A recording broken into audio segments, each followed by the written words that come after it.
Hi, and welcome to the Balanced Body podcast series. I'm Cari Riis Stemmler from Paragon Pilates and Physical Therapy in Minneapolis, and I'm here today with Gabrielle, and we are talking about VMO and adductor strength for the dancer. When you're working with dancers, what happens a lot is we're so used to working in a turned out position that the lateral quads and the IT bands get really tight. So we'll want to stretch and open the outer legs and strengthen the adductors and the VMO.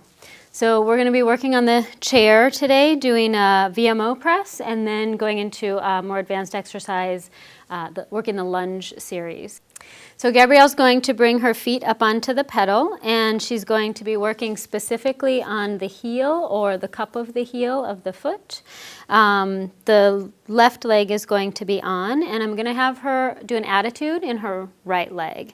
So this leg gets a nice turnout, so she's working the turnout muscles of the hip, and she's also working the VMO and the adductor on the right side while she works the left leg. So we're going to pump the pedal down and up with this side.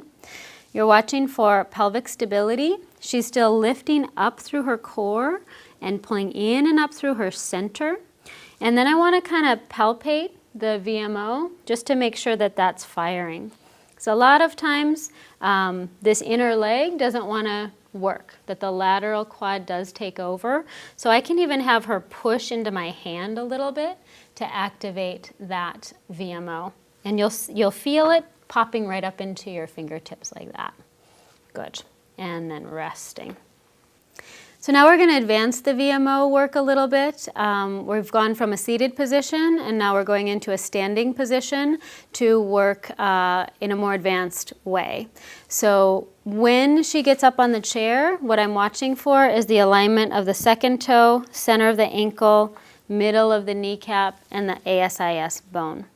Also the levelness of the pelvis. So again, we're revisiting that idea of pelvic stability while we're working the medial leg strength in the VMO. So Gabrielle's going to put her hands on the chair and stand the pedal down first. And then go ahead and step your right foot up onto the chair. And her toe is going to come just barely to the edge of the chair so that the tripod of her foot is really planted into the chair. And then since this requires a lot of balance, I'm just going to be here for her, and she's going to ride the pedal all the way to the top. Good. And then go ahead and adjust your foot back there so you're on the ball of the foot and you feel secure on the pedal. I'm going to have her put a little pressure down into my hands just to get the upper back connected. And then she's going to hold her balance as she goes down and drawing the belly in and up as you ride the pedal all the way to the top. Good. Can I have you let go of my hands? Good. And as she goes up, I'm watching that the abdominals are lifting and that kneecap stays right in line with her second toe. So she's really working from the back of the hip and the hamstring. And I'm here, so if she loses her balance, she can just grab my shoulders, because as I adjust her pelvis, it might throw off her balance. Lifting from the belly and really thinking of the inner legs scissoring together. Good. So now once she's up at the top here, go ahead and bring your arms out to the side again.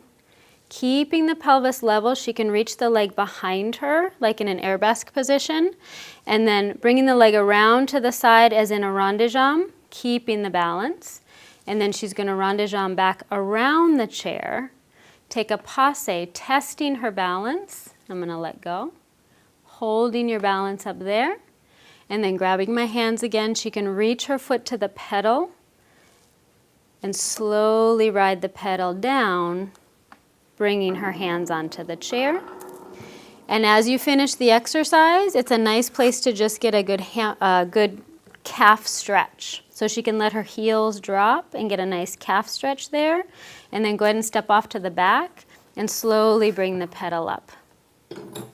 Good. So while someone is up there, you really want to, again, look for the levelness of the pelvis so you don't see any hip hiking.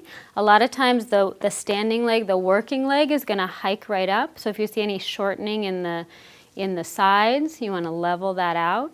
And then really work from the hamstring connection in the back of the leg to support that lunge going up. Now, as we go into working side, what we're watching for is that you do have a really nice turnout and that the knee is moving away from the top of the pelvis. A lot of times when we get into the lunges up here, the pelvis tends to close in on itself, and you really want to keep those 2 points, the knee and the frontal hip bone, pulling away from each other so that standing hip is getting a lot of work. So Gabrielle's going to put her hands on the chair and step down with the right foot. You can be in a parallel or a turned out position on that right foot, left foot, and bring your right foot up onto the chair. And she's going to be in a turned out position with her toes pointed to the corner of the chair. Now for safety purposes, I'm going to stand in front of her again. And before she goes anywhere, I'm going to have her pull the top of her pelvis up and really work that external rotation of the femur bone. So I'm going to help her up and just allow her to ride the pedal all the way up to the top, pouring her weight into her right leg. And at the top, go ahead and adjust your foot. Good.